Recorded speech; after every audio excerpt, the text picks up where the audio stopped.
thanks very much for joining us. I want to talk to you about the terror attacks in Brussels today. If you were president of the United States, what steps would you take right now to prevent these kinds of attacks from happening here in the United States? Well, I'd immediately strengthen our borders, as I've been talking about for a long period of time, and I would be very, very strong on visas, and I'd be very, very probably end a lot of them, and I'd be very strong, and especially coming from certain parts of the world, which, as you know, I've spoken about, and I've been criticized in some circles for, and I've been praised in other circles for. But this is a problem. Radical Islamic terrorism is a major problem, and we have a president that won't even mention the term, won't mention the words, and he's making a terrible mistake. This is radical Islamic terrorism. Would you continue to support at least a temporary ban on all Muslims coming into the United States? Well, you have no choice, and you're going to make certain exceptions, and you're going to make exceptions on heads of state and certain people, and I'm not saying you don't do that, but we have a real problem, and people don't have any idea what's going on. We have a government that's impotent. We have a government that doesn't get it. But we have a real problem, Wolf, and we have a government that doesn't understand what's happening. You're from New York City, where there are at least three major airports, the most trafficked train station in the country. Should there be added layers? I know security is always high in New York, especially after 9/11, but should there be added levels of security put in place right now? For example, at airport baggage claim centers, train stations, other places. Yes, there should. And, you know, we have a mayor who's doing a terrible job, and everybody talks about it. He's doing a terrible job in so many ways, de Blasio. He's a disaster as a mayor and probably will be challenged. I can't imagine that he gets away with this, but he knocked out surveillance and so many other things. You know, we had the finest surveillance of the whole radical Islam situation that there is, they say, in the world, the New York City Police Department, which is an amazing department. And he knocked it out. He took it down, and he knocked it out, and that was a terrible mistake.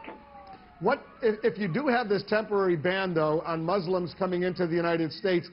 Don't you understand, at least a lot of the law enforcement authorities say, you need the cooperation of Muslims to find the radical Muslims, the jihadists, and without their cooperation, it could potentially get a whole lot worse. Well, let me tell you a little secret. So the man that was caught the other day, this lowlife that was caught the other day, he was guarded by people that knew, the community knew he was there.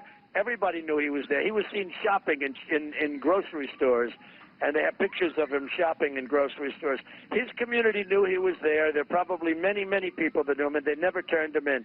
And that's part of the problem. They don't turn him in. Maybe they're going by Sharia law, which is what they want to start off with. But we have a real problem, Wolf, and unless we solve the problem, we can't continue to be the stupid people. You look at what's going on in Germany, you look at what's going on even in a part of Sweden, where they're having problems like they never thought possible. Sweden never had problems like this, where a group came in and now all of a sudden they have a section. So we can be nice about it, and we can be politically correct about it, but we're being fools, okay? We're being absolute fools. There's something going on, and unless we get to the bottom of it, we're going to have to be very vigilant. We're going to have to be very strong, or we're not going to have a country left either. You look at what's going on in Brussels. You know, Brussels was one of the most beautiful places, okay? And everybody talked about it, and nobody talks about Brussels anymore. In fact, on a lot of the news reports, I guess a few months ago, I talked about how bad Brussels were, and then 6, 7 months ago, I talked about how bad Brussels was, and I got a little heat over it, and now they're all saying Trump was right. Brussels is a disaster. They have areas of Brussels, the police won't even go into those areas. They're so dangerous and so radicalized. I'm just saying, we have to be smart, and we have to be vigilant. If you were president, Mr. Trump, what would you do? How would you question Salah Abdeslam, one of the ringleaders of the Paris attacks, who was arrested the other day in Brussels? Well, that's the man I'm talking about, and he was arrested in an area that everybody knew he was there, but they didn't turn him in.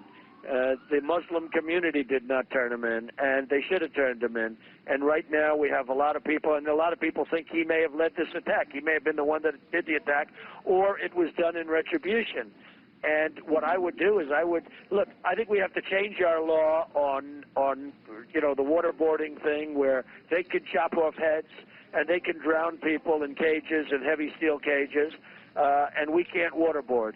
So we have to change our laws, and we have to be able to fight at least on an almost equal basis. We have laws that we have to obey in terms of torture.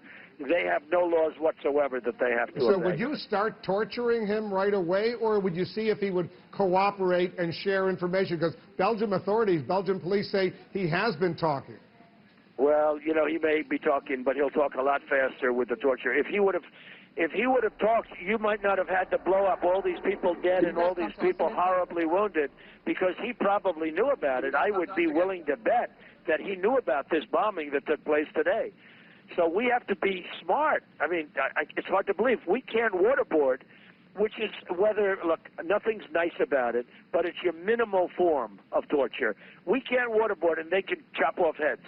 Because they argue, the people who passed the law say waterboarding is torture, and you say you would even go further than waterboarding. Is that right? Absolutely. How far would you go? Well, I'd go further. I'd listen to the military people, but I'd go further. The military people don't want. The military people say they oppose torture. I disagree. It's not part of the U.S. Military Code of Conduct. I don't believe they do. I don't believe it. I don't believe it. I think they're told to say that politically. I think that they believe in it 100%. You talk to General Patton from years ago. You talk to General Douglas MacArthur. I will guarantee you, these were real generals, and I guarantee you they would be laughing. Well, right now they're crying, and right now they're spinning in their graves as they watch this stupidity go on. Because I just want to interrupt, Mr. Trump. I just want to point out it was the CIA who was engaged in the waterboarding after 9/11. The U.S. military deliberately said they didn't want to have any part of the waterboarding because it wasn't part of their military code of conduct. That's why it was left to civilians working at the CIA with the authorization of the Justice Department, of course, and the Bush administration. Well, with the authorization, it is probably a political decision, not a real decision. It wasn't probably, in my opinion, it wasn't a military decision. It was a political decision, and it continues to be a political decision. And the problem that we have, Wolf, it's a very big problem. We're fighting by different sets of rules. They're fighting with no rules, no regulations, no anything. They can blow people up in shopping centers. They can have bombs that are so vicious with the nails and the glass and all of the things come spewing out, blinding and destroying people and killing people, and yet we have rules and regulations. We can't waterboard because it's a little bit on the tough side. Well, they say we have to get smart. They point out that it's a violation of international law to engage in torture, and the U.S. has signed on to these various international treaties banning torture. Well, I would say that the eggheads that came up with this international law should turn on their television and watch CNN right now, because I'm looking at scenes on CNN right now as I'm speaking to you that are absolutely atrocious. And I would be willing to bet, when I'm seeing all the bodies laying all over the floor, including young, beautiful children laying dead on the floor, I would say if they watch that, maybe, just maybe, they'll approve waterboarding and other things. As you know, Ted Cruz suggested today the U.S. should step up its involvement going into Muslim neighborhoods, as he described it, looking for potential terrorists. Is that something you would support? Yes, I would. I think that's a good idea. I'm talking about Muslim neighborhoods in the United States, for example. Yeah, I would support that, yes, 100%. But how would you do that? How do you find out where Muslim neighborhoods are? You do it. You do it. Yeah, let me tell you, I bet you the local police know much more than what's going on than anybody would understand. I would be willing to bet that the local police, and that I know it's true with the gangs, I know that if the police were given their hand, they would stop the gang problems in Chicago and various other places. They know the gang members. They know everything. They know things that are going on, and local police know plenty about the Muslims too. But the police have been so hurt and so left out and so discouraged by what's happening, where they lose their jobs, they lose their pensions, they lose everything, that we have a very soft country. We have a very, in many ways, not in certain countries, but in many countries, we have a very soft world. And it's going to get a lot tougher, you watch, because people can't take this.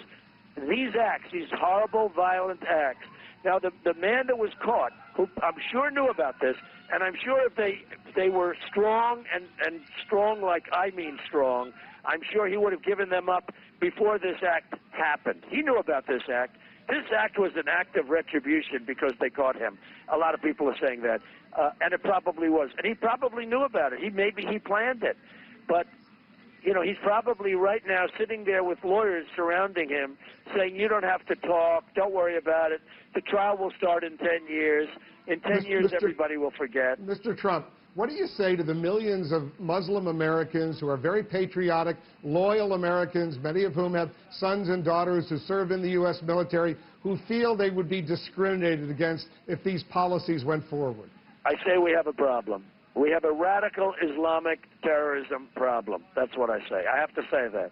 We have a problem like we've never had before. This is a problem that has gone on. General Pershing had the problem in 1919 in the Philippines with radical Islamic terrorism. And he handled it a certain way. I think you probably know that story. It's a very gruesome story. But you know what? The problem didn't exist for 48 years after that happened. So we have to be a lot tougher than we are. Right now, they look at us as weak, soft, stupid people. Look at the scene on CNN right now, all the bodies all over the floor, and we're worried about waterboarding. Mr. Trump, I know you got to go, but thanks very much for joining us. We'll continue these conversations down the road.